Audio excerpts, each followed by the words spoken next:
नमस्कार साथियों, मैं आपका दोस्त विभोर मोतला एक बार फिर से को स्वागत करता हूं करंट अफेयर की नई क्लास में। आज 23 जून को लेकर हाजिर हूं आपके सामने नए 10 सवाल जो बने हैं आज रात तक की सुर्खियों से। तो चलिए दोस्तों, शुरू करते हैं आज की क्लास को, जो आने वाले आपके सभी एग्जाम के लिए बहुत उपयोगी साबित होगी। तो चलिए आज की इस क्लास को शुरुआत करते हैं आज के मोटिवेशन कोटेशन के साथ। तो आज का मोटिवेशन कोटेशन है, समय अमूल्य है, इसे व्यर्थ न जाने दें, क्योंकि जो समय चला गया वो कभी लौट कर नहीं आता। दोस्तों, ये मोटिवेशन कोटेशन से ज्यादा हमारे और आपके बीच घटने वाली दैनिक घटना है। दैनिक घटना में हम अपने समय को दिन प्रतिदिन ऐसे ही खराब करते रहते हैं और सोचते हैं कि आज की जगह कल हम पढ़ाई कर लेंगे, लेकिन जो घटना आज घट गई, जो कार्य आज हमें करना था, उसका समय निकल गया। जैसे आज के ये 10 क्वेश्चन, अगर हम इनको आज ही नहीं पढ़ेंगे तो कल ये हमारे लिए बर्डन बन जाएंगे, क्योंकि कल के नए 10 क्वेश्चन आ जाएंगे और हमें ये छोड़ने पड़ेंगे और पता नहीं एग्जाम में यहीं से ही कोई क्वेश्चन बन जाए। तो चलिए दोस्तों, शुरू करते हैं आज की क्लास को अपने समय का, बहुमूल्य समय का सदुपयोग करते हुए पहले क्वेश्चन के साथ। तो आज का पहला क्वेश्चन है, हाल ही में जारी वर्ल्ड वर्ल्ड इन्वेस्टमेंट रिपोर्ट 2025, हाल ही में जारी वर्ल्ड इन्वेस्टमेंट रिपोर्ट 2025 किस संस्था द्वारा प्रकाशित की गई है? दोस्तों, हाल ही में हमारे यहाँ पर अंकटाड एक अंकटाड नाम की संस्था है, जिसकी जो संयुक्त राष्ट्र और जिसकी फुल फॉर्म अगर देखें तो क्या है, संयुक्त राष्ट्र और विकास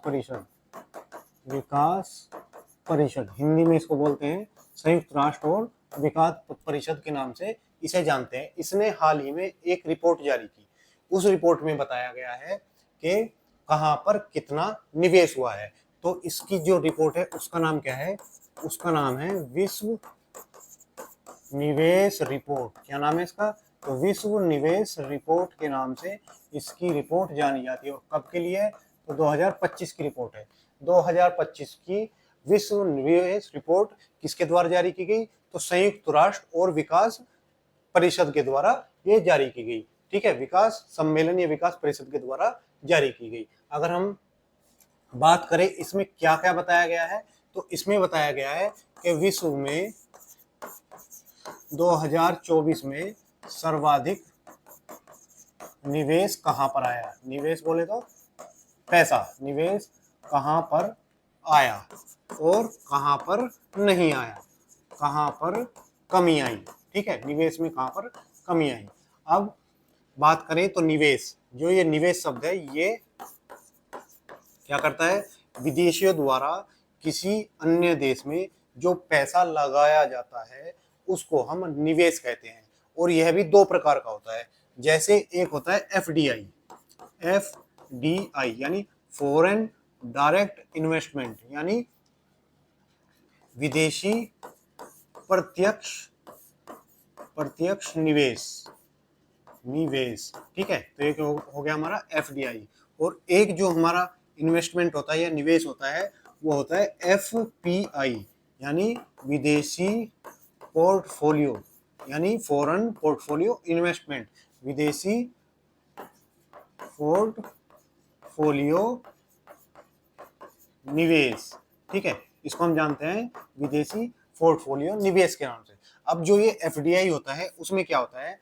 जब हम किसी देश की किसी प्रॉपर्टी में, किसी कंपनी में, या वहां पर किसी निवेश करते हैं, किसी जिसमें हमारी उसमें हिस्सेदारी बन सके या जिसमें हमें उसका मालिकाना हक मिल सके, तो किसमें होता है ये? जिसमें मालिकाना, आप समझ सकते हैं, मालिकाना हक मिल जाए। ठीक है, जैसे हमने किसी कंपनी में पैसा लगा दिया, तो या किसी के साथ, जैसे सुजुकी और मारुति, सुजुकी कहाँ की है? जापान की है, लेकिन उसने एक मारुति कंपनी के साथ पार्टनरशिप पे एक क्या लगाया, यहाँ पर कंपनी लगाई।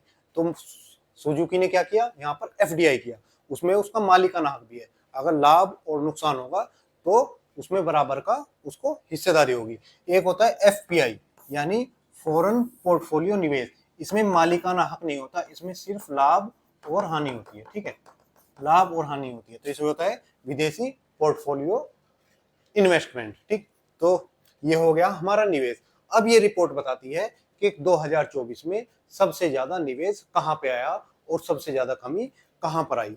तो इसमें कहा गया है, इस रिपोर्ट में कहा गया है कि जो वैश्विक निवेश है उसमें वैश्विक निवेश यानी जो विश्व में निवेश होता है उसमें कितने परसेंट की, 11% की कमी आई है।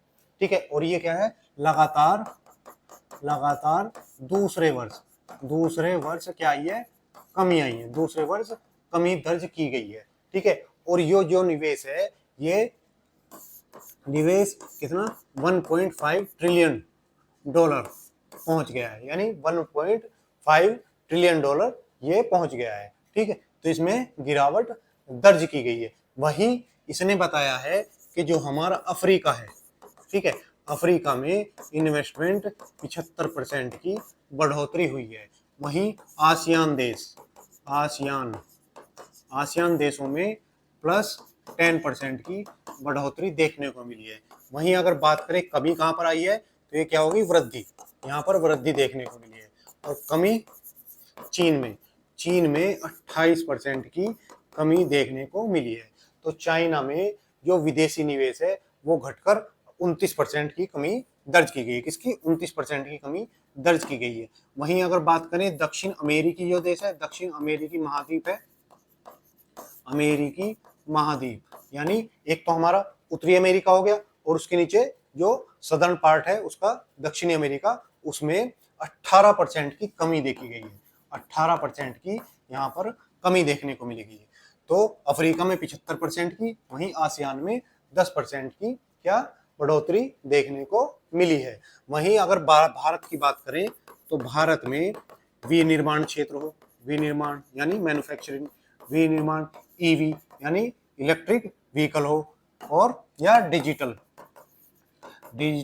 क्षेत्र में जो इनका निवेश है उसको स्थिरता मिली है, यानी जितना पिछले साल था स्थिर रहा, यानी जितना पिछले साल था वो ही भारत ने कंटिन्यू कर दिया, यानी भारत की स्थिति अभी भी बेहतर है। ठीक है, अगर भारत की बात करें कि भारत के ग्रीनफील्ड प्रोजेक्ट में, भारत के जो ग्रीनफील्ड प्रोजेक्ट हैं उनमें जो इन्वेस्टमेंट है उसमें 20% की बढ़ोतरी देखने को मिली है। तो कितने परसेंट की, 20% की वृद्धि देखने को मिली है।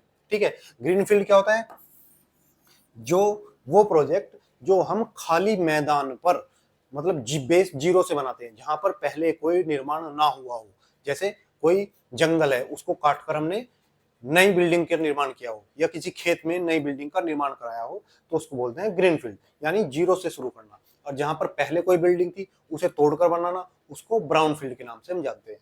तो ग्रीनफील्ड में हमारी 20% की वृद्धि दर्ज की गई है। ठीक है, तो ये भारत की क्या होगी, स्थिति होगी अंकटाड में। अगर बात करें हम अंकटाड की तो यानी संयुक्त राष्ट्र और विकास सम्मेलन या परिषद, इसके बारे में अगर हम बात करें तो इसकी स्थापना 1964 में हुई।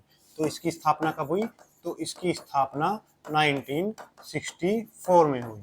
ठीक, और जो इसका मुख्यालय है वो जेनेवा में है। ठीक है, कहां पर है, इसका हेडक्वार्टर जिनेवा यानी कहां पर, जिनेवा कहां पर है, स्विट्जरलैंड में।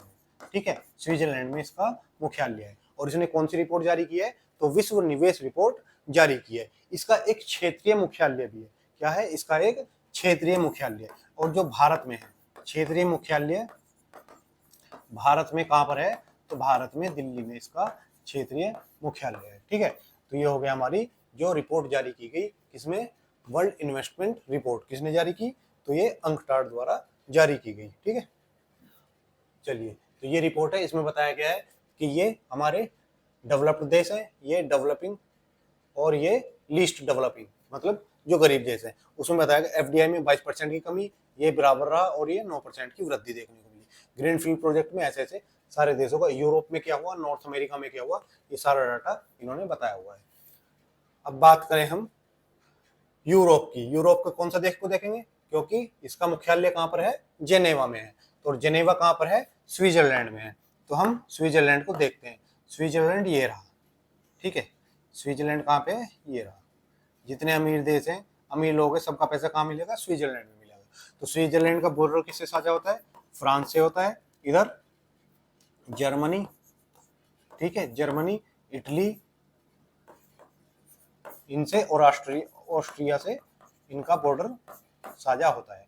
तो 4 इसके क्या हो गए? पड़ोसी देश हो गए। इसकी राजधानी बर्न हो गई, ठीक है, राजधानी बर्न, ठीक। और जिनेवा शहर जो इसके मुख्यालयों के नाम से जाना जाता है, यानी जितनी बड़ी बड़ी ऑर्गेनाइजेशन है वहां उसका मुख्यालय कहाँ मिलता है? जिनेवा में मिलता है। अब कुछ क्वेश्चन पिछले करंट के रिवीजन से। हाल ही में वैश्विक पर्यटन के भविष्य को आकार देने के लिए ट्यूराइज पहल किसकी है? तो सऊदी अरब ने अपने यहाँ भविष्य में पर्यटन को बढ़ावा देने के लिए ट्यूराइज पहल को शुरू किया है, ठीक है। हाल ही में टाटा और एयरबस द्वारा भारत की पहली निजी हेलीकॉप्टर असेंबली लाइन कहाँ स्थापित की गई?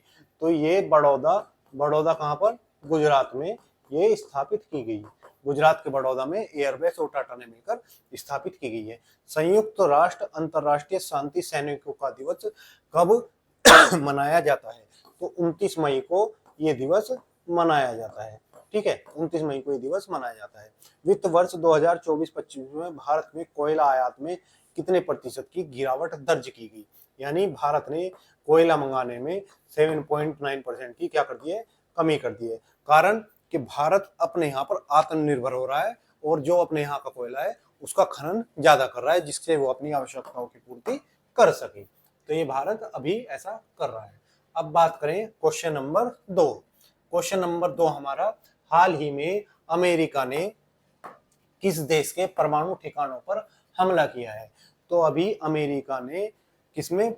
ईरान और इजराइल की जंग में क्या कर लिया है?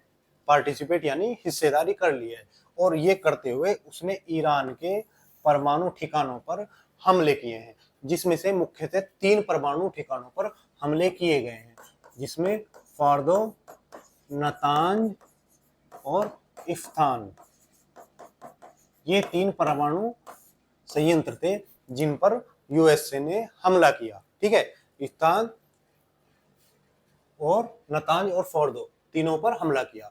और यहाँ पर किससे हमला किया? तो यूएसए ने B-2 बॉम्बर विमान से हमला किया। B-2 बॉम्बर विमान से कौन से बम गिराए? तो बंकर बस्टर्ड बम गिराए। अगर आपसे कोई पूछ ले बंकर बस्टर्ड बम क्या है, तो जो बंकर होते हैं या जो जमीन में ड्रिल करने के बाद नीचे जाकर फटते हैं, तो ये कहा जाता है कि न्यूक्लियर यानी परमाणु गैर परमाणु सबसे शक्तिशाली बम है। गैर परमाणु सबसे शक्तिशाली बम कौन सा है? बंकर बस्टर्ड बम है। और ये क्या है कि ये ऐसे नीचे घुसता है, जैसे यहाँ पर ये पहाड़ है। अभी यहाँ पर जो ये नतांज और फोर्दो है, ये जमीन के अंदर बनाए हुए संयंत्र थे और जमीन के भी काफी नीचे। तो इसमें क्या है, इसने बम ने ड्रिल करते हुए नीचे गया और नीचे जाकर यहाँ पर जाकर इसने ब्लास्ट किया। तो इसको बोलते हैं हम बंकर बस्टर्ड बम, जो यानी बंकर को भी तोड़ दे, वैसे बम का इन्होंने प्रयोग किया है। अब आपने सुना ही होगा कि इजराइल और ईरान के बीच जो युद्ध चल रहा है, इसमें इजराइल ने कौन सा ऑपरेशन लॉन्च किया? तो इन्होंने राइजिंग लॉयन किसके खिलाफ? राइजिंग लॉयन जो है ईरान के खिलाफ इन्होंने क्या किया? ऑपरेशन लॉन्च किया। वहीं ईरान ने इनके खिलाफ ट्रू प्रॉमिस 2 ये किसने किया? इनके खिलाफ किया। और इन्होंने इनके खिलाफ क्या किया है? ये ऑपरेशन लॉन्च किया है, ठीक है। अगर बात करूं कि किस पर हमला क्यों है, तो परमाणु ठिकानों पर हमला हुआ है। और ईरान की परमाणु एजेंसी कौन सी है? एजेंसी का नाम क्या है? तो इनकी परमाणु एजेंसी है IAEOI यानी atomic agency of Iran. Atomic atomic agency agency of Iran. ठीक है, ईरान, ये इन्होंने क्या किया है, इस पर इनकी परमाणु एजेंसी का नाम है एटॉमिक एजेंसी ऑफ ईरान। और इसके जो परमाणु संयंत्र है उस पर किसने, बी बॉम्बर विमान से यूएसए ने हमला किया है। ठीक है, उसके बाद ये हमारा बी बॉम्बर विमान, इसकी क्या खासियत है, तो ये क्या है, स्टेल्थ टेक्नोलॉजी से बना हुआ विमान है, यानी ये किसी रेडार की पकड़ में नहीं आता है। ठीक है, अगर कोई रेडार, यहाँ पर रेडार लगा है और इसे सिग्नल छोड़ता है तो इस पे पेंट की कोटिंग ऐसी है कि किसी भी रेडार की ये सिग्नल को एब्जॉर्ब कर लेता है, उसको वापस नहीं भेजता है। और जब वापस सिग्नल इसके पास नहीं जाएगा तो क्या होगा, ये बता ही नहीं पाएगा कि कौन विमान आया। तो ये कैसा है, एक स्टेल्थ टेक्नोलॉजी का विमान है और दुनिया में इकलौता देश यूएसए की ही है जो ऐसे विमान रखता है। और ये जो बम गिरा रहा है ये है bunker buster bomb, bunker buster bomb. ठीक है, बंकर बस्टर बम है जो क्या है, बंकर में घुसने के बाद ड्रिल करके, और इसके बारे में बताया जाता है 60 फीट नीचे जाकर ये फटता है, यानी इसकी कैपेसिटी कितनी है कि 60 फीट तक नीचे होल करेगा और वहां जाकर फटेगा। ठीक है, तो बंकर बस्टर बम, और एक साथ ये बहुत सारे बंकर बस्टर बम गिराता है। और ये क्या करता है, मान लो जैसे 150 फीट नीचे इन्होंने बनाया हुआ है, अभी ईरान की जो परमाणु फैसिलिटी थी वो लगभग 150 से 160 फीट नीचे थी, तो इसमें क्या होता है, जीपीएस आधारित बम है। तो यहाँ से बम गिराया, पहले वाले ने मान लो यहाँ तक होल किया, फिर उसके ऊपर दूसरा आएगा तो वो यहाँ तक होल करेगा, फिर तीसरा आएगा यहाँ तक करेगा, और चौथा आकर यहाँ पर फट जाएगा। तो एक बार ये इतने सारे बम गिराने में भी सक्षम है, और जीपीएस आधारित बम है, तो एक के बाद एक बम उसी जगह पर जाकर फट सकता है। ठीक है, उसके बाद हमारे जोगिंदर आए, थारा भाई जोगिंदर आया, बताया कि आज हमने दुनिया को बता सकते हैं कि हम शानदार और सफल रहे। ईरान को अब शांति स्थापित करनी होगी, अगर वो ये नहीं करता तो भविष्य में होने वाले हमले बेहद ही बड़े और आसान होंगे। अभी बहुत से ठिकानों का निशाना बनाया जाना बाकी है डोनाल्ड ट्रंप, यानी डोनाल्ड ट्रंप ईरान को धमका रहे हैं कि आगे अगर हम नहीं माने तो आगे बड़ी कार्रवाई होगी। वहीं ईरान ने भी इसका जवाब दिया है। संयुक्त राष्ट्र सुरक्षा परिषद के स्थायी सदस्य अमेरिका के ईरान के शांतिपूर्ण परमाणु प्रतिष्ठानों पर हमला करे, मतलब इस हमले की निंदा करे, क्योंकि यूएन के चार्टर का यूएसए ने उल्लंघन किया है। वहीं यूएन के जो हेड हैं, हमारे यूएन के हेड एंटोनियो गुटेरस, उनका भी बयान आया है। उन्होंने इस हमले की क्या की है, निंदा तो की नहीं, लेकिन क्या कहा है कि शांति बनी रहनी चाहिए। यानी यूएन, जिसको सेकंड वर्ल्ड वॉर के बाद इसलिए बनाया गया था कि वो विश्व में शांति पैदा करेगा, आज वो दूसरों से शांति के लिए अपील कर रहा है। यानी यूएन की कोई प्रासंगिकता नहीं है, वो सिर्फ पश्चिमी देशों की एक कठपुतली है। ठीक है, वो उसके हिसाब से ही कार्य करता है। अब वो कार्य नहीं करेगा जब अमेरिका ने इस पर बम डाल दिए, तो वो क्या है, अमेरिका की एक कठपुतली की तरह ही काम करता है। चलिए, ये रहा हमारा क्या है, ईरान। ठीक है, और यहां पर क्या है, देखो ये है ईरान। ठीक, और यहाँ पर इसके 3 संयंत्र थे, उन पर इसने कहां से किया, हमला किया, और विमान भी यहीं से उड़कर आए थे और यहाँ पर हमला किया। और इधर है यहाँ पर इजराइल। ठीक है, ये इजराइल है, ये भूमध्य सागर, और यहाँ पर ईरान पर हमला किया। अगर बात करें ईरान की, तो इसकी राजधानी तेहरान है, ईरान की राजधानी तेहरान। ठीक है, और यहाँ पर यूएसए की राजधानी वॉशिंगटन, यूएसए की राजधानी वॉशिंगटन। अब ईरान ने धमकी दी है कि वो गल्फ ऑफ हॉर्मोज को बंद कर देगा। कौन सी जल संधि को, हार्मूज जल संधि को बंद कर देगा। हार्मूज जल संधि किसे जोड़ती है, तो ये ओमान की खाड़ी को किससे जोड़ती है, इधर गल्फ ऑफ फारस की खाड़ी को जोड़ती है। फारस की खाड़ी को ओमान की खाड़ी से जोड़ने वाली जल संधि कौन सी है, तो हॉर्मूज जल संधि, जो फारस की खाड़ी को ओमान की खाड़ी से जो जोड़ती है। और यहाँ से विश्व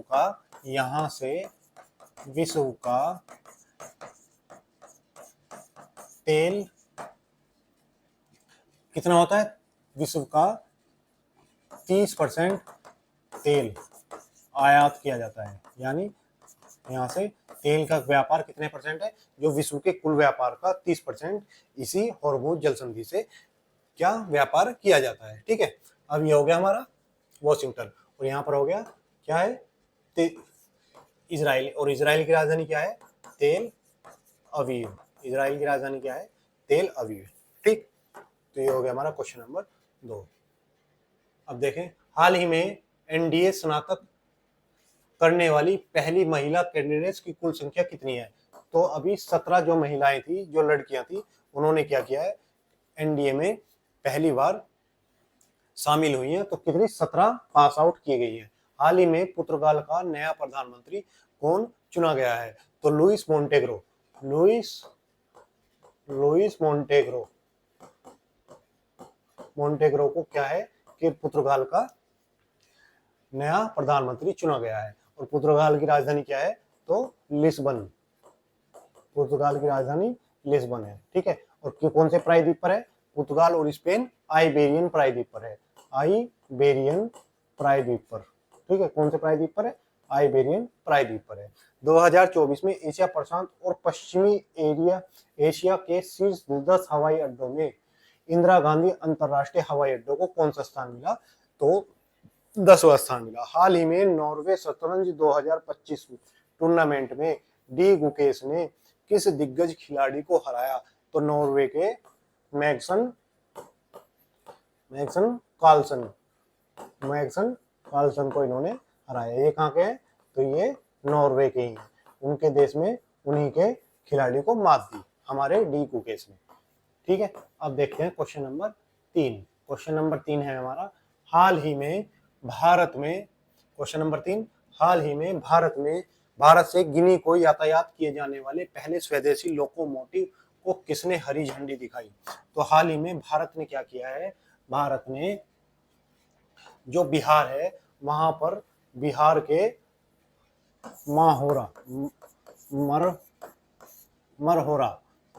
मरहोरा बिहार से क्या किया है? 150 लोकोमोटिव भेजने के लिए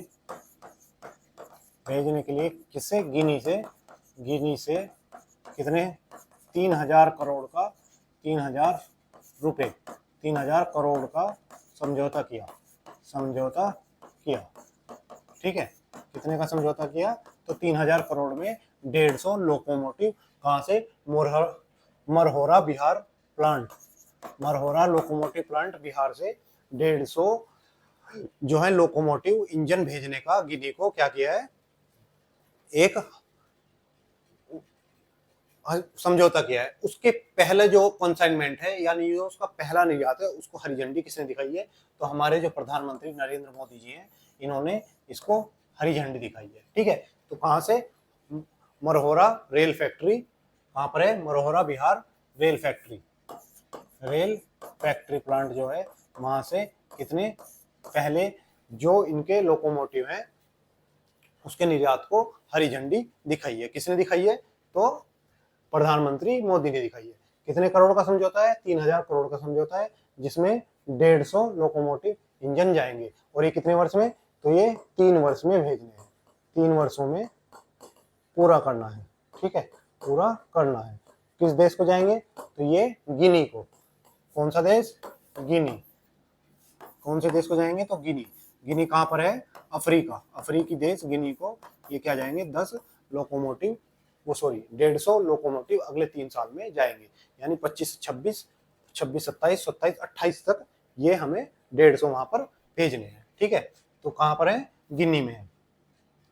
ठीक, अब कुछ क्वेश्चन जो हमारे रेलवे से, अगर बात करूं भारत पीएम मोदी ने 9,000 एचपी यानी हॉर्स पावर का लोकोमोटिव प्लांट का उद्घाटन कहाँ किया? तो कहाँ पर हुआ है? ये दाहोद गुजरात में किया गया। कहाँ पर?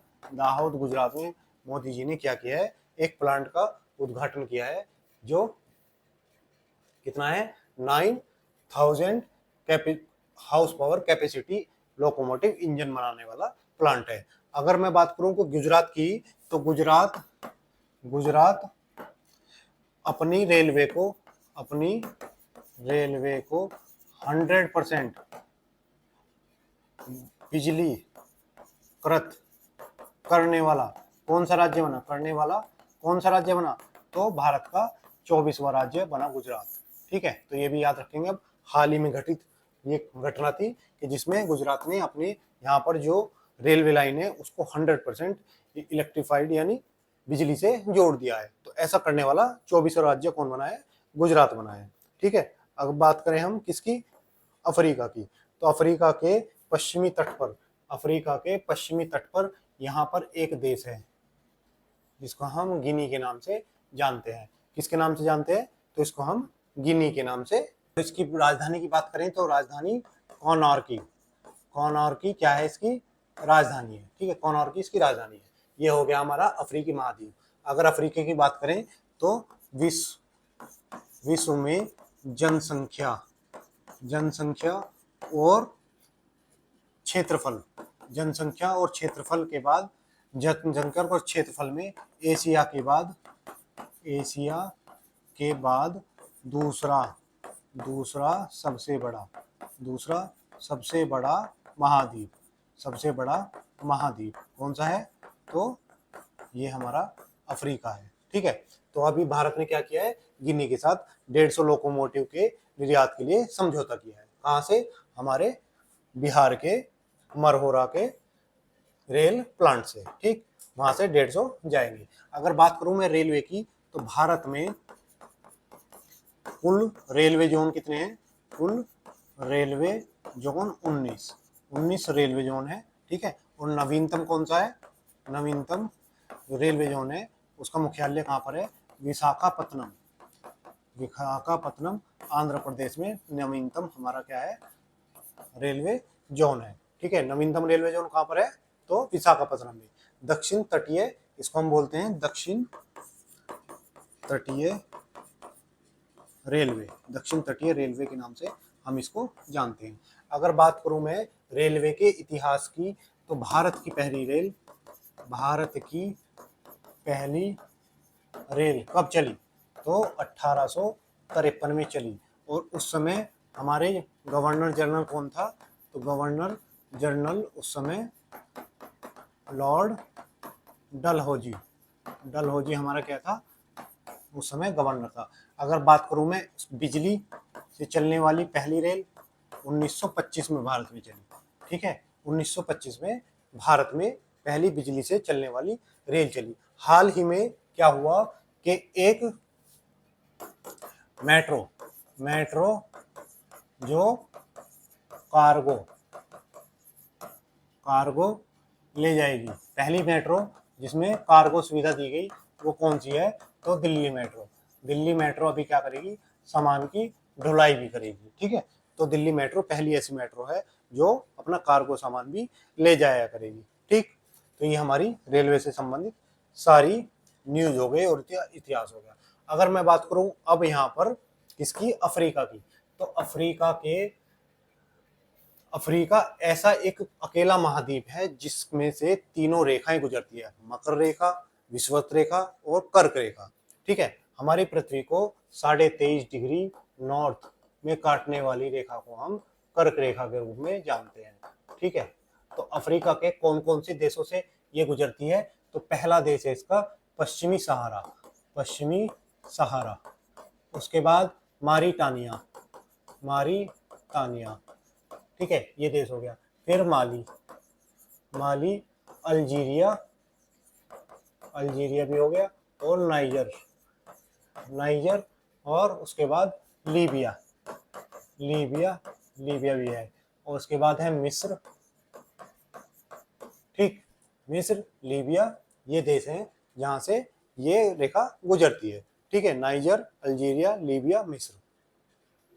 तो यहाँ से हमारी क्या है? कर्क रेखा गुजरती है। एक होती है हमारी 0 डिग्री, यानी 0 डिग्री से हम विषुवत रेखा के नाम से जानते हैं, विषुवत रेखा। और ये कहाँ से गुजरती है? तो ये यहाँ पर गैबोन, कौन सा देश है? गैबोन, गैबोन से गुजरेगी।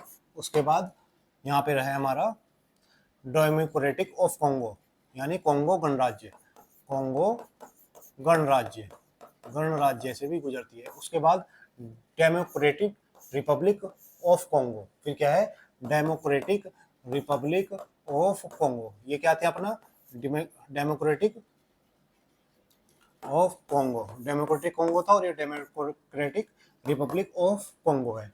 उसके बाद जो निकलती है ये युगांडा से निकलती है। कहाँ से, युगांडा, युगांडा से निकलेगी, फिर केनिया से निकलेगी और फिर सोमालिया, सोमालिया से निकलेगी। ठीक है, तो यहाँ से हमारी विषुवत रेखा यानी 0 डिग्री लाइन गुजरती है। और उसके बाद एक लाइन जो हमें 23 डिग्री साउथ में मिलती है उसका नाम है मकर रेखा। मकर रेखा अफ्रीका के किन देशों से गुजरती है, तो यहाँ पर नामीबिया, पहले नामीबिया से गुजरेगी, उसके बाद बोत्सवाना, बोत्सवाना से गुजरेगी, और उसके बाद अफ्रीका, साउथ अफ्रीका से गुजरेगी। ठीक है, साउथ अफ्रीका के बाद यहाँ पर मोजाम्बिक, मोजाम्बिक से गुजरेगी, और उसके बाद ये महाद्वीप है, वो सॉरी एक द्वीप है मेडागास्कर, मेडागास्कर, इससे भी वो रेखा गुजरेगी। तो ये सारे देश जिनसे कर्क रेखा, विषुवत रेखा और मकर रेखा गुजरती है, अफ्रीका के हो गए। तो चलिए दोस्तों आगे बढ़ते हैं, क्वेश्चन नंबर देखते हैं पिछले महीनों के रिवीजन के। हाल ही में मिस वर्ल्ड 2025 का खिताब किसने जीता था, तो ये तो लड़कों को नाम याद होगा, लड़कों को तो पक्का ये नाम रटा हुआ होगा। कौन है, ओपल सुचाता, ओपल सुचाता। ठीक है, ये हमारी मिस वर्ल्ड बनी है। अभी इनको फिल्मों में भी कहीं ना कहीं काम मिल ही जाएगा, आपको देखने को आगे मिलते रहेंगे। हाल ही में आईपीएल में 300 छक्के लगाने वाले पहले भारतीय बल्लेबाज कौन बने हैं, बेरोजगारों का सहारा आईपीएल हमारा। ठीक है, इंडियन प्रीमियम लीग क्या है, बेरोजगारों का सहारा आईपीएल हमारा। इसमें 300 छक्के लगाने वाले कौन बने हैं, तो रोहित शर्मा, शर्मा जी का लौंडा कितने छक्के मार गया, 300 छक्के पूरे कर गया। ठीक है, हाल ही में भारत का पहला ऐसा जिला कौन सा है जिसने अपनी संपूर्ण विद्युत मांग को सौर ऊर्जा से पूरी किया है, तो भारत का जो दीव जिला है, दीव, दीव दमन है ना, तो जो दीव है उसने क्या किया है, अपनी सारी जरूरतों को सौर ऊर्जा से पूरा कर लिया है। यानी उसे बिजली बनाने के लिए सिर्फ किसी चीज की जरूरत नहीं, सौर ऊर्जा से उसकी सारी बिजली की आपूर्ति होती है। हाल ही में चीन ने कौन सा अंतरिक्ष मिशन लॉन्च किया, तो चीन जो तियानवेन सेकंड मिशन को हाल ही में चाइना ने लॉन्च किया। चलिए आगे देखते हैं क्वेश्चन नंबर 4। क्वेश्चन नंबर 4 है हमारा, हाल ही में पंच परिवर्तन स्ट्रेटजी किस संस्था द्वारा शुरू की गई है, तो अभी क्या हुआ है, हमारे यहाँ पर विद्या भारती अखिल भारतीय शिक्षा संस्थान, विद्या भारती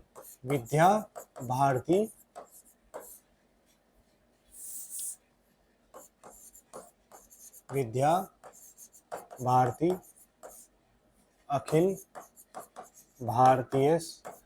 भारतीय शिक्षा संस्थान, इसने क्या किया है, इसने अभी एक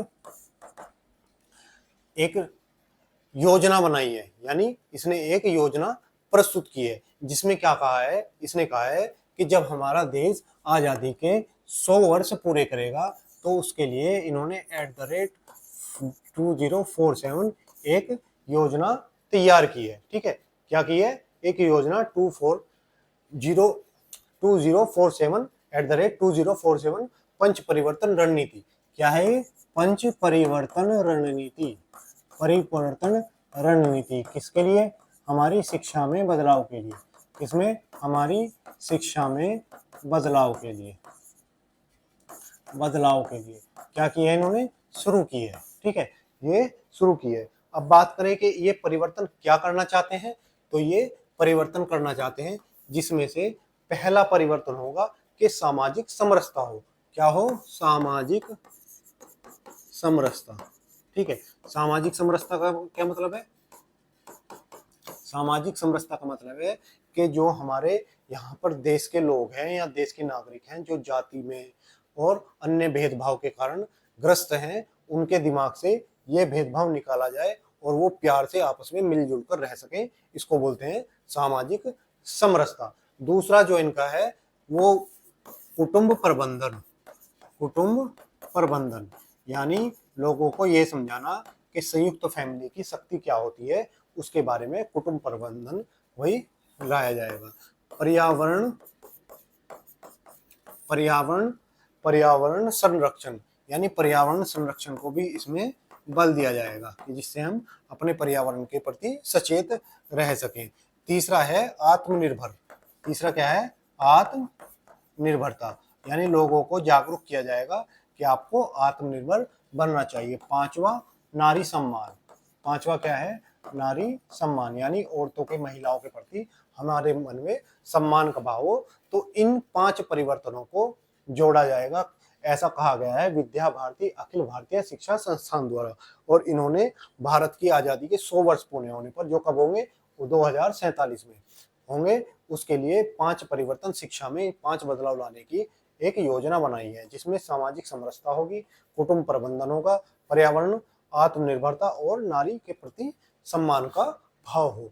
ऐसी चीजों को हमारे यहाँ पर जोड़ा जाएगा, क्योंकि जो हमारी शिक्षा पद्धति है अभी भी वो किसकी? अंग्रेजों की शिक्षा पद्धति चालू है। इसके बदलाव के लिए हमने क्या किया? 2020 में क्या लाए हम? एक न्यू एजुकेशन पॉलिसी लाए, यानी नई शिक्षा नीति।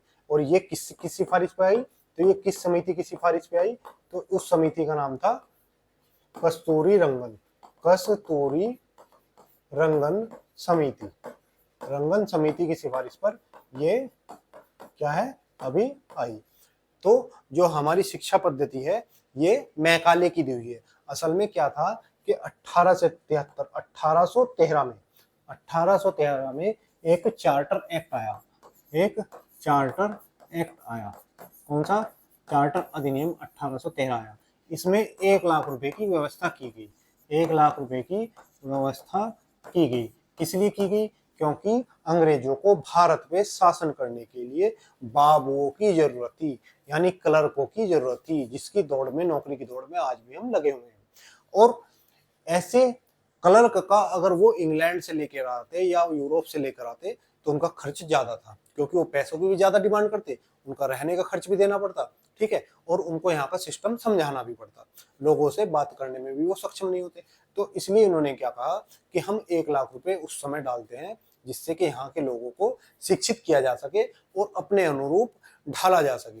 इसके बाद इसके खर्च करने पर विवाद बढ़ गया, क्योंकि कुछ लोगों का मत था कि भाषा कैसी हो। कुछ लोग चाहते थे कि पाश्चात्य भाषा में हो, कुछ चाहते थे कि भारतीय भाषा में हो, कुछ चाहते थे कि फारसी और उर्दू में हो। तो उसके लिए 1835 में एक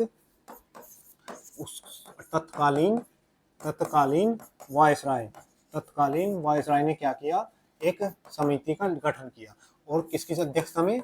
मैकाले की अध्यक्षता में। इस मैकाले ने क्या किया? इस मैकाले ने कहा कि भारत के जितने भी इतिहास है और वो यूरोप की एक लाइब्रेरी की एक अलमारी में आ सकता है। यानी भारत का जितना भी साहित्य है या इतिहास है या जितनी भी पढ़ाई की चीजें हैं वो यूरोप की एक लाइब्रेरी की एक ड्रॉर में आ सकती है, यानी एक कबर्ड में आ सकती है, ऐसा इसने कहा। ठीक है, और इसने कहा कि हमें ऐसे भारतीय चाहिए, ऐसे लोग चाहिए जो दिखने में तो भारतीय हों लेकिन सोचने में वो यूरोपियों की तरह हो। ठीक है, तो मैकाले ने उस समय कहा था और उसी की तरफ पे हमारे यहाँ पर शिक्षा पद्धति का विकास हुआ। तो ये हम हो गई हमारी शिक्षा पद्धति। अभी हाल ही में 2-3 दिन पहले मैंने आपको पढ़ाया था कि कौन सा राज्य है जहां पर हिंदी को तीसरी भाषा के रूप में मान्यता दी गई है। तो कौन सा राज्य था? महाराष्ट्र। महाराष्ट्र में क्या किया गया है? तीसरी भाषा के रूप में हिंदी को मान्यता क्या दी गई है, किसके आधार पर, तो नई शिक्षा पॉलिसी के आधार पर। ये हमारी जो अखिल भारतीय शिक्षा संस्थान है वो रणनीति पर चर्चा करते हुए। अब देखते हैं अगला क्वेश्चन। हाल ही में जारी रिपोर्ट में जलवायु परिवर्तन सूचकांक, हाल ही में जारी जो पर्यावरण की प्रदर्शन सूचकांक जारी हुआ है उसमें भारत की रैंक क्या है, तो इसमें जो भारत की रैंक है वो 10वीं है। ठीक है, क्या है, 10। हाल ही में जारी रिपोर्ट 2025 में वैश्विक स्टार्टअप शहरों की सूची में भारत का कौन सा शहर टॉप 10 में शामिल किया गया है, तो भारत का बेंगलुरु, कौन सा, बेंगलुरु को शामिल किया गया है। हाल ही में जारी आरबीआई की वार्षिक रिपोर्ट वित्तीय 2024-25 में आरबीआई ने कुल कितने विनियमित संस्थाओं पर जुर्माना लगाया है, यानी पिछले वर्ष कितनी संस्थाओं पर जुर्माना लगाया था, तो इसने 353, ठीक है, संस्थाओं पर जुर्माना लगाया। हाल ही में सी केयर्स 2.0 किस मंत्रालय द्वारा लॉन्च किया गया, तो ये कोयला मंत्रालय द्वारा लॉन्च किया गया, कोयला मंत्रालय, ठीक है, कोयला मंत्रालय। आप मुझे कमेंट बॉक्स में लिखकर बताएंगे कि हमारे कोयला मंत्री कौन है, हाल ही में वर्तमान में हमारे कोयला मंत्री कौन है, ये आप मुझे कमेंट बॉक्स में लिखकर बताएंगे। ठीक है, अब देखते हैं क्वेश्चन नंबर 5। क्वेश्चन नंबर 5 है, हाल ही में quantum 5G fixed wireless SS FWA सेवा किस कंपनी द्वारा शुरू की गई, तो हाल ही में क्या किया है, हमारी जो BSNL है, BSNL ने हैदराबाद में, तेलंगाना के हैदराबाद में क्या किया है, एक क्वांटम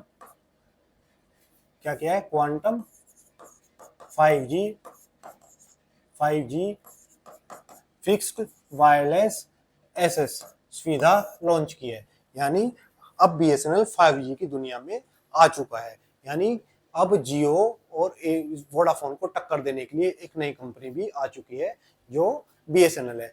और ये क्या, इसने क्या किया है, इसने भारत का पहला स्वदेशी निर्मित क्या किया है, इसने ब्रॉडबैंड सर्विस दी है। क्या दी है इसने, एक ब्रॉडबैंड वाईफाई से कनेक्ट करने के लिए एक सर्विस दी है। क्या है, पूर्णतः स्वदेशी है और सिम रहित है। कैसी है, सिम रहित सेवा देने वाला कौन है, BSNL है। कहने का मतलब क्या है, एक जैसे जियो मॉडम देता है वैसा ही मॉडम क्या देगा, ये देगा। अब कौन देगा, तो हमारा BSNL देगा ऐसा मॉडम, ठीक है, बना देगा। और इसमें क्या होगा, ये घर में लग गया, आपको इंटरनेट चलता रहेगा। ये बिना फाइबर का है, यानी ये किसी केबल से जुड़ा हुआ नहीं है। तो कैसा है ये, इंटरनेट सैटेलाइट से कनेक्टेड क्या किया है इसने, 5G सेवाएं शुरू की है। और लॉन्च कहाँ से की है, तो लॉन्च जिनको किया गया है तेलंगाना के हैदराबाद से इनको लॉन्च किया गया है। ठीक है, तो कैसी है ये फिक्स्ड वायरलेस एसएस सुविधा है जिसमें BSNL की क्या है, BSNL के द्वारा इसको लॉन्च किया गया है। ठीक है, तो ये हमारी सुविधा हो गई। अगर मैं बात करूं BSNL की, BSNL यानी भारतीय संचार निगम लिमिटेड, भारतीय संचार निगम लिमिटेड। ठीक है, तो क्या हो गया, भारतीय संचार निगम लिमिटेड।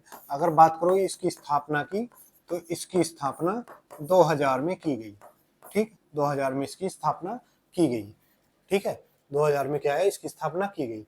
और इसका हेडक्वार्टर कहाँ पर है, तो इसका हेडक्वार्टर दिल्ली में है। ठीक, अभी इसमें क्या हुआ था, 18 वर्षों बाद BSNL ने लगातार 2 तिमाही में यानी 3 महीने की 2 टर्म में इसने फायदा दर्ज किया। ठीक है, कितने साल बाद किया, तो 18 साल बाद इसने क्या किया है, ये फायदा दर्ज किया है। यानी ये मान लो तब से इंटरनेट क्रांति आई है, तब से पहली बार इसने क्या किया है, फायदा दर्ज करके दिखाया है। ठीक है, अगर मैं बात करूं हमारे संचार मंत्री कौन है, तो ज्योतिरादित्य सिंधिया है। हमारे संचार मंत्री कौन है, तो ज्योतिरादित्य सिंधिया है। कौन है, लिख लेते हैं सर, ज्योतिरादित्य सिंधिया। ज्योतिरादित्य सिंधिया हमारे क्या है, तो हमारे संचार मंत्री हैं। चलिए, ये बीएसएनएल है, इसने अभी ये सुविधा लॉन्च की है। ठीक है, हाल ही में भारतीय कॉरपोरेट मामले संस्थान ने पूर्वोत्तर में अपना पहला क्षेत्रीय कैंपस किस शहर में स्थापित किया है, तो इन्होंने ये शिलोंग में स्थापित किया है। कहाँ पर, शिलोंग में स्थापित किया है। ठीक, भारत ने अपना पहला पोलर रिसर्च वेसल किस देश के सहयोग से बना रहा है, तो कहाँ किसके सहयोग से बना रहा है, मैंने आपको पढ़ाया था, नॉर्वे के सहयोग से बना रहा है। और भारत की कौन सी लैब है जो आपके आर्कटिक में स्थित है, तो आप मुझे कमेंट बॉक्स में लिख के बताएंगे कि भारत के आर्कटिक बोले तो उत्तरी ध्रुव, ये हमारा उत्तरी ध्रुव, यहाँ पर कौन सी प्रयोगशाला यानी वैधशाला यहाँ पर कौन सी है, उसके बारे में आप मुझे कमेंट बॉक्स में लिख कर बताएंगे। ठीक है, तो ये हो गई हमारी। अच्छा, हाल ही में दक्षिण कोरिया के नए राष्ट्रपति के रूप में किसे चुना गया है, तो ली जे यूंग। कौन बने हैं, तो ली जे यूंग यहाँ के क्या बने हैं, राष्ट्रपति नियुक्त किए गए हैं। कहाँ के, तो कोरिया के। ठीक है, और हाल ही में आईपीएल, फिर से आईपीएल, बेरोजगारों का सहारा, आईपीएल 2025 का विजेता कौन सी टीम बनी है और उसे कितने रुपए का इनाम मिला है, तो आरसीबी। अच्छा, इस बार तो आरसीबी बन गई। ठीक है, आरसीबी बनी और इसको 20 CR यानी करोड़ रुपए मिले, 20 करोड़ रुपए मिले। हाल ही में HAL यानी Hindustan aeronautic limited,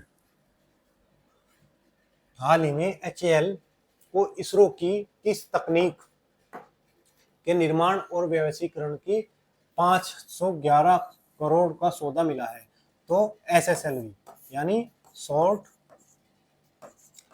satellite launching vehicle, short satellite launching vehicle जो है उसकी क्या मिला है, इसको अभी सौदा हुआ है किसके साथ, इसरो के साथ। असल में इसरो की एक एजेंसी है जिसको हम इन स्पेस के नाम से जानते हैं। क्या है, इसरो की एजेंसी। ठीक है, जो अपने निजी क्षेत्र में जितनी कंपनियां हैं उनके साथ मिलकर कार्य करती है। तो अभी इसरो ने क्या किया है, इसरो ने कहा है कि अब हम जो हैं निर्माण पे नहीं बल्कि R&D यानी रिसर्च और डेवलपमेंट पर ध्यान केंद्रित करेंगे। इस पर रिसर्च और डेवलपमेंट पर ध्यान केंद्रित करेंगे। इसलिए उसने SSLV के निर्माण के लिए किसके साथ, HAL यानी हिंदुस्तान एरोनॉटिक्स लिमिटेड के साथ यानी HAL के साथ कितने में, रुपए 511 करोड़ में समझौता किया है। और कहा है कि जो हमारा SSLV विमान है, SSLV विमान जो हमारा अंतरिक्ष में सैटेलाइट लेके जाता है, भारत के पास ऐसे 3 विमान है। ठीक है, पहला SSLV जो छोटे विमानों को यानी कम दूरी तक लेके जाता है। फिर एक है हमारा PSLV, कौन सा है, PSLV यानी पोलर सैटेलाइट लॉन्चिंग व्हीकल। और एक है हमारा जो सबसे अधिक दूर तक ले जाता है, वो है GSLV। ठीक है, यानी जियो सिंक्रोनाइज लॉन्चिंग व्हीकल। तो ये हमारे 3 व्हीकल हैं। इसमें से जो ये SSLV है, इसके निर्माण के लिए किसके साथ सौदा कर लिया है, तो HAL हिंदुस्तान एरोनॉटिक लिमिटेड के साथ अभी सौदा किया गया है। क्या इसके लिए क्या कहा गया है कि हम अभी रिसर्च डेवलपमेंट पर ध्यान केंद्रित करेंगे, ये जो बनाने का काम है आप ले लो, इसको करते रहो। और इसमें कहा गया है कि HAL जो है, ये HAL हर साल 6 से 12 क्या है SSLV का निर्माण करेगी। जो पहले 2 बनेंगे इसके, पहले दो उनमें इसरो क्या करेगा, इसकी मदद करेगा। यानी एक बार पहले दो में इसको बनाना सिखा देगा कि लो भैया बना लो, हम आगे आपको ये टेक्नोलॉजी ट्रांसफर कर रहे हैं। तो 5 से 11 करोड़ में क्या होगी, तकनीक हस्तांतरण, तकनीक का हस्तांतरण होगा, हस्तांतरण यानी टेक्नोलॉजी ट्रांसफर की जाएगी 5 से 11 करोड़ में HCL को, किसके द्वारा, इसरो के द्वारा। अगर मैं बात करूं इसरो की, अगर मैं बात क्या करूं इसरो की, ठीक है, तो इसरो की स्थापना कब हुई, इसरो की स्थापना 15 अगस्त 1969 को की गई। और इसका हेडक्वार्टर कहाँ पर है, तो बंगलुरु, बंगलुरु में इसका हेडक्वार्टर है। और इसके वर्तमान head V Narayanan, V Narayanan इसके वर्तमान हेड है, ठीक है। और इसका लॉन्चिंग स्टेशन कहाँ पर है, तो इसका लॉन्चिंग स्टेशन जहाँ से मतलब ये सैटेलाइट छोड़ता है, तो श्री हरिकोटा में सतीश धवन अंतरिक्ष केंद्र से, सतीश धवन अंतरिक्ष केंद्र से क्या करती है, सैटेलाइट छोड़ती है, ठीक है। तो ये हो गई इसरो के बारे में पूर्णतः जानकारी, कहाँ से सैटेलाइट को छोड़ा जाता है, ठीक है। चलिए अब देखते हैं, ये हमारी PSLV जिसको हमारे लॉन्च व्हीकल द्वारा छोड़ा जा रहा है, SSLV को, सॉरी। हाल ही में 2024 में जर्मनी ने किस देश को पछाड़कर दुनिया के सबसे बड़े ऋणदाता के देश के रूप में बनने का गौरव प्राप्त किया है। तो अभी क्या है, जापान को भारत ने क्या अर्थव्यवस्था में पीछे छोड़ा और जर्मनी ने इसको ऋणदाता की लिस्ट में नीचे खिसका दिया। विश्व साइकिल दिवस 3 जून को मनाया जाता है। कब मनाया जाएगा, 3 जून को। हाल ही में तेलंगाना सरकार ने किस अधिनियम के तहत कुमराम भीम संरक्षण रिजर्व को अधिसूचित किया है, तो ये आप नाम याद रखेंगे, कुमराम भीम संरक्षण रिजर्व। और इसको हमारा जो वन्य जीव संरक्षण अधिनियम है, संरक्षण अधिनियम, ये कब का है, तो हमारा ये अधिनियम 1972 का है, इसके तहत किया है, 1972 के तहत किया है। भारत सरकार ने नई EV यानी इलेक्ट्रिक व्हीकल नीति के तहत $35,000 या इससे अधिक की CIF मूल्य वाले पूरी तरह से निर्मित इलेक्ट्रिक वाहनों पर कितनी सीमा शुल्क छूट दी है, तो यानी 15% की सीमा शुल्क की छूट दी है। यानी कोई विदेशी आकर यहाँ पर इतने पैसे का निवेश करके हमारे यहाँ इलेक्ट्रिक व्हीकल बनाता है, तो उसको 15% की टैक्स में छूट दी जाएगी।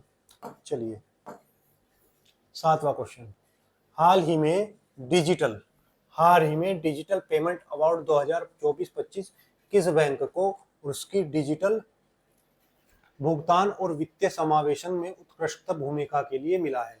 तो हाल ही में जो हमारा इंडिया पोस्ट पेमेंट बैंक है, इसको क्या मिला है, इसको डिजिटल भुगतान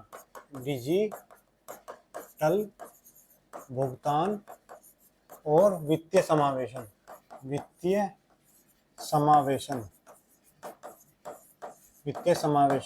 में उत्कृष्ट भूमिका के लिए क्या मिला है, पुरस्कार मिला है, ठीक है, पुरस्कार मिला है, ठीक है। तो भारतीय डिजिटल भुगतान और वित्तीय समावेशन के लिए किसको मिला है, इंडियन पोस्ट मिला है। और किसने दिया है, तो ये वित्त मंत्रालय द्वारा दिया गया है, वित्त मंत्रालय द्वारा दिया गया है। किसके द्वारा, तो वित्त मंत्रालय द्वारा दिया गया, ठीक है। किसको दिया गया, तो इंडियन पोस्ट पेमेंट बैंक को दिया गया है। ये जो इंडियन पोस्ट पेमेंट बैंक है, इसकी स्थापना 2018 में की गई थी, ठीक है, 2018 में इसकी स्थापना की गई थी। ये क्या है, यह एक भुगतान बैंक है। क्या है, यह एक भुगतान बैंक है। और इस पर अधिपत्य किसका है, यानी इस पर स्वामित्व किसका है, तो भारतीय सरकार का है। किसका है, तो भारतीय सरकार के स्वामित्व में है, ठीक है। तो इसकी स्थापना कब की गई, 2018 में की गई। और ये किसके अधीन कार्य करता है? तो ये अधीन किसके कार्य करेगा? तो ये संचार मंत्रालय के अधीन कार्य करता है। किसके? संचार मंत्रालय के अधीन कार्य करता है। इसको डिजिटल भुगतान के लिए और वित्तीय समावेशन के लिए ये पुरस्कार से वित्त मंत्रालय ने सम्मानित किया है। ठीक है, तो ये हो गया हमारा इंडियन पोस्ट पेमेंट बैंक के बारे में। अब अगर मैं बात करूं भारत के बैंकिंग इतिहास के बारे में, तो भारत में जो सबसे पहली बैंक स्थापित हुई थी वो स्थापित हुई थी 1770 में। 1770 में भारत की पहली बैंक स्थापित हुई। ठीक है, 1770 में भारत की पहली बैंक स्थापित हुई, जिसे हम जानते हैं bank of Hindustan. Bank of Hindustan. और ये कहाँ थी? कोलकाता में इसकी स्थापना की गई। उसके बाद 1806 में एक बैंक और खोली जाती है। 1806 में कलकत्ता में एक बैंक और खोली जाती है, जिसका नाम था बैंक ऑफ बंगाल। क्या नाम था उसका? कि बैंक ऑफ बंगाल नाम था। बैंक ऑफ बंगाल के नाम से 1806 में खोली गई। फिर 1840 में एक मुंबई में एक बैंक खोली गई, जिसका नाम था बैंक ऑफ बॉम्बे के नाम से। फिर 1843 में एक बैंक खोली गई, जिसका नाम था बैंक ऑफ मद्रास। ठीक है, बैंक ऑफ मद्रास। अब ये तीनों बैंक अंग्रेजों ने 1921 में इनका विलय कर दिया। विलय कर एक नई बैंक बना दी, जिसको हम जानते हैं imperial bank of India. Imperial bank of India के नाम से हम इसे जानते हैं। इसके बाद जब 1955 में भारत आज़ाद हो चुका था, उस समय इसका राष्ट्रीयकरण किया गया। राष्ट्रीयकरण यानी इसको क्या किया? सरकारी बैंक बना दिया। और इसका नाम क्या कर दिया हमने? SBI यानी स्टेट बैंक ऑफ इंडिया इसका नाम कर दिया गया। तो ये था हमारा SBI का इतिहास।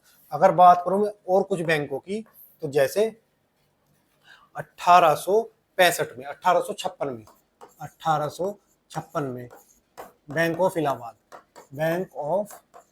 इलाहाबाद की स्थापना हुई। कब हुई? तो 1856 में एक बैंक की स्थापना हुई, बैंक ऑफ इलाहाबाद। उसके बाद 1881 में अवध इंपीरियल बैंक किसकी स्थापना हुई? अवध कॉमर्शियल बैंक की स्थापना। अवध कॉमर्शियल बैंक, ठीक है, इसकी स्थापना हुई। तो ये क्या था? अवध कॉमर्शियल बैंक पहला ऐसा बैंक था, पहला बैंक जिसके प्रबंधन में यानी जिसके प्रबंध मैनेजमेंट में भारतीयों को शामिल किया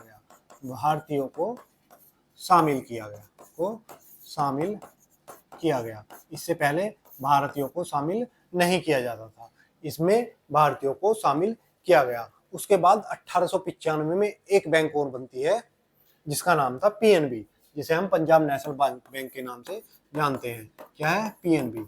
और जो इसमें प्रबंधन पूर्णतः यानी पूरी तरह से भारतीयों के हाथ में था, भारतीयों द्वारा। ठीक है, भारतीयों द्वारा पूर्णतः इसका मैनेजमेंट भारतीयों द्वारा चलाया जाता था। उसके बाद 1911 में एक बैंक बनती है, जिसको हम जानते हैं सेंट्रल बैंक ऑफ इंडिया, और इसका प्रबंधन और स्वामित्व दोनों किसका था? वो भारतीयों का था। यानी भारतीयों ने 1911 आते आते अपना प्रभुत्व और स्वामित्व दोनों स्थापित कर दिए थे। तो ये हमारा बैंकिंग इतिहास हो गया आज का। चलिए अब देखते हैं, ये हमारे वित्त मंत्री जी हैं जो क्या दे रही है, इनको पुरस्कार से सम्मानित कर रही है, post payment bank of India को। अब अगला क्वेश्चन देखते हैं। हाल ही में एलन मस्क ने किस नए मैसेजिंग प्लेटफॉर्म को लॉन्च किया है जो व्हाट्सएप और टेलीग्राम को टक्कर देगा? तो अभी क्या है, हमारे जो पागल सुल्तान है एलन मस्क ने व्हाट्सएप और टेलीग्राम को टक्कर देने के लिए एक्स चैट का क्या किया है? एक्स चैट लॉन्च किया है। ठीक है, एक्स चैट को इन्होंने क्या कर दिया है? लॉन्च कर दिया है। हाल ही में अर्बन अड्डा 2025 का आयोजन कब और कहाँ किया गया? तो इसका अर्बन अड्डा का आयोजन 4 जून को दिल्ली में आयोजित किया गया। कहाँ पर? दिल्ली में आयोजित किया गया। बांग्लादेश ने हाल ही में जारी नई करेंसी नोट पर किसका चित्र हटा दिया है? तो इन्होंने अपने राष्ट्रपिता मुजीबुर रहमान, किसका? मुजीबुर रहमान का फोटो हटा दिया है। ठीक है, शेख हसीना के जो पिता थे मुजीबुर रहमान, उनका फोटो हटा दिया। इनको हम बंगबंधु के नाम से भी जानते हैं। किसके नाम से? बंगबंधु। कई बार सवाल पूछा जा चुका है कि बंगबंधु को नाम से किससे जानते हैं, तो हम मुजीबुर रहमान को जानते हैं।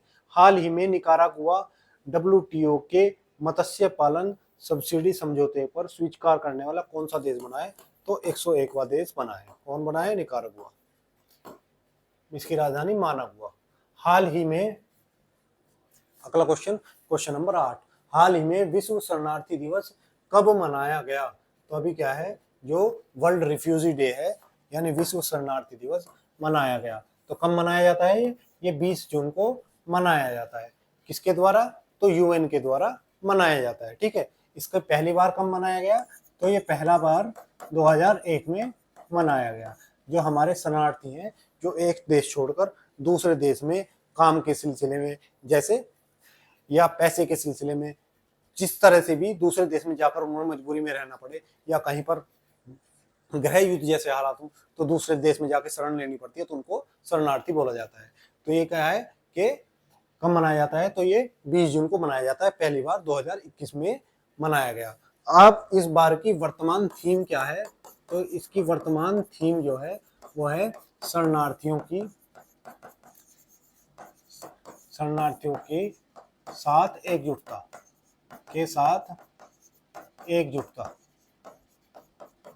ठीक है, शरणार्थियों के साथ एकजुटता इस बार की थीम है। अगर मैं बात करूं जून के कुछ महत्वपूर्ण दिवस के बारे में, तो 1 जून को विश्व दुग्ध दिवस, विश्व दुग्ध दिवस 1 जून को मनाया जाता है। वहीं 2 जून को क्या मनाया जाता है? तो 2 जून को तेलंगाना स्थापना दिवस, तेलंगाना स्थापना दिवस। तेलंगाना की स्थापना 2 जून 2014 को हुई थी। ठीक है, 3 जून को हम विश्व साइकिल दिवस मनाते हैं। ठीक है, विश्व साइकिल दिवस कब मनाते हैं? तो 3 जून को मनाते हैं। फिर 5 जून को हम विश्व पर्यावरण दिवस मनाते हैं। विश्व पर्यावरण दिवस मनाते हैं। तो 5 जून को हमारा कौन सा दिवस हो गया? विश्व पर्यावरण दिवस। उसके बाद 7 जून को हम विश्व खाद्य सुरक्षा दिवस, विश्व खाद्य सुरक्षा दिवस मनाते हैं, सुरक्षा दिवस मनाते हैं। उसके बाद 8 जून को हम विश्व महासागर दिवस, विश्व महासागर दिवस मनाते हैं, विश्व महासागर दिवस मनाते हैं। उसके बाद अगर मैं बात करूं 11 जून को, तो 11 जून को हम विश्व खेल दिवस के रूप में मनाते हैं, अंतर्राष्ट्रीय खेल दिवस के रूप में या विश्व खेल दिवस के रूप में मनाते हैं। अगर बात करूं राष्ट्रीय खेल दिवस, तो राष्ट्रीय खेल दिवस हम कब मनाते हैं? तो ये हम 29 अगस्त को मनाते हैं। 29 अगस्त किसका जन्मदिन है? तो मेजर ध्यानचंद के जन्म दिवस पर हम क्या मनाते हैं? राष्ट्रीय खेल दिवस के रूप में मनाते हैं। ठीक है, 14 जून को विश्व रक्तदाता दिवस के तौर पर हम 20 जून को मनाते हैं। तो 14 जून को हम रक्तदाता दिवस के रूप में मनाते हैं। 19 जून सिकल सेल एनीमिया जागरूकता दिवस, और सिकल सेल एनीमिया में क्या होता है कि इसमें जो हमारी RBC है यानी रेड ब्लड सेल, ये हसियाकार हो जाती है। कैसी? हसियाकार। ठीक है, कैसी हो जाती है? तो ऐसी हसियाकार हो जाती है। ठीक, तो इस कब मनाया जाता है? तो 19 जून को मनाया जाता है। और 20 जून को हमारा विश्व शरणार्थी दिवस हो ही गया। तो ये हो गया हमारे आज के दिवस। तो ये रहा वर्ल्ड रिफ्यूजी डे जो 20 तारीख को मनाया जा रहा है। अब देखते हैं रिवीजन क्वेश्चन। हाल ही में अगली जनगणना किस वर्ष आयोजित की जाएगी? तो हमारे यहाँ जो जनगणना शुरुआत होगी 2027, जो कब होनी थी 2021 में होनी थी, लेकिन कोविड के कारण नहीं हो पाई, वो 2027 में होगी। और ये कैसी, पहली आज़ादी के बाद जातिगत आधार पर जनगणना होगी, और ये 2 चरणों में इसका आयोजन किया जाएगा। हाल ही में भारत की पहली त्रिसेवा ऑल वुमेन सेलिंग टीम किस देश की ऐतिहासिक यात्रा पूरी की है? तो इन्होंने सेशल्स की ऐतिहासिक यात्रा पूरी की है। सेशल्स की ऐतिहासिक यात्रा इन्होंने पूरी की है। हाल ही में राजस्थान की किन 2 आर्द्र भूमियों को रामसर साइट घोषित खींचन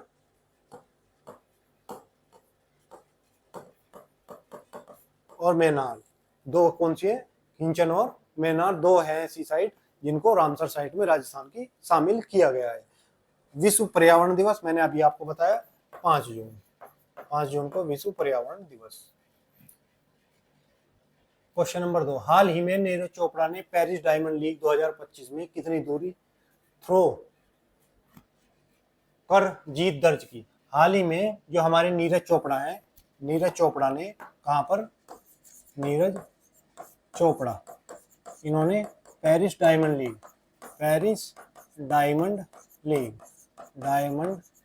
लीग में क्या किया है? इन्होंने स्वर्ण जीता है, यानी नंबर 1 रहे हैं। ठीक है, तो इन्होंने कितनी दूर भाला फेंका है? 88.86 मीटर इन्होंने भाला फेंका है। कितना? 88.16 मीटर इन्होंने भाले को फेंक दिया है। सॉरी 88, हाँ 88, ठीक है, 88.17 इन्होंने भाले को फेंक दिया है। ठीक है, और इसी के साथ ही इन्होंने किसको हराया? तो इन्होंने जर्मनी के जूलियन वेबर को हराया। जूलियन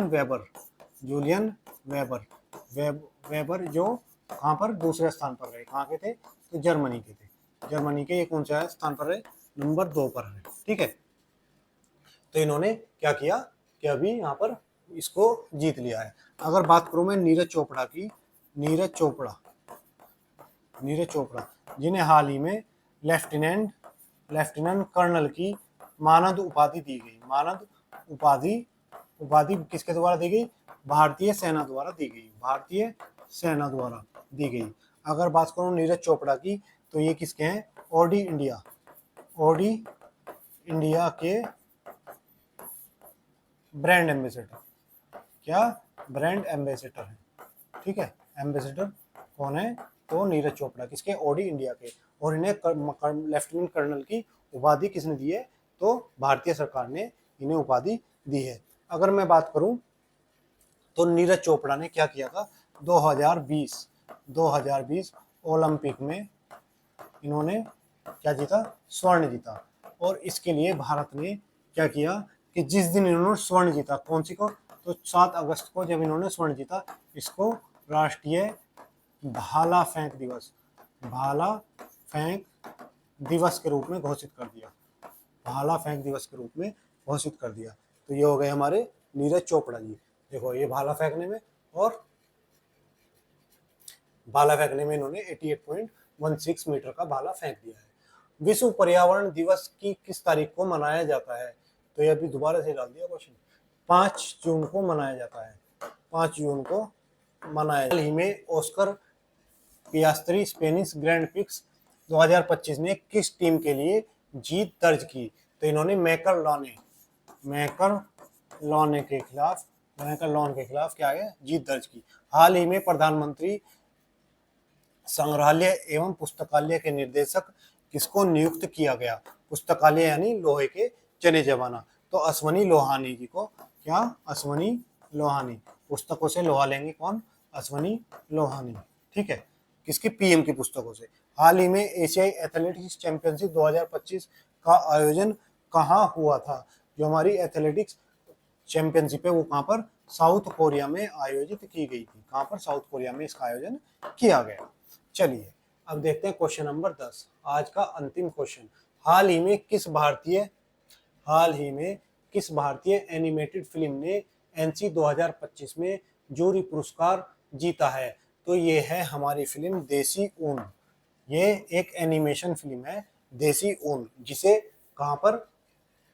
ये NC international association animation festival, NC international animation festival में क्या मिला है, इनको पुरस्कार से सम्मानित किया गया है। तो इनको क्या है, सर्वश्रेष्ठ पुरस्कार से, सर्वश्रेष्ठ एनिमेटेड फिल्म के पुरस्कार से इन्हें सम्मानित किया गया है। ठीक है, तो ये हो गई हमारी फिल्म देसी ऊन, और ये हो गया उसका लोगो। ठीक है, तो ये थे आज के हमारे 10 क्वेश्चन जो हमने उनके स्टैटिक जीके और पुराने करंट के साथ पढ़ा। आशा करते हैं कि आपको हमारा ये प्रयास पसंद आया होगा। तो कृपया आपसे निवेदन है, वीडियो को लाइक करें, शेयर करें और सब्सक्राइब अवश्य करें। धन्यवाद।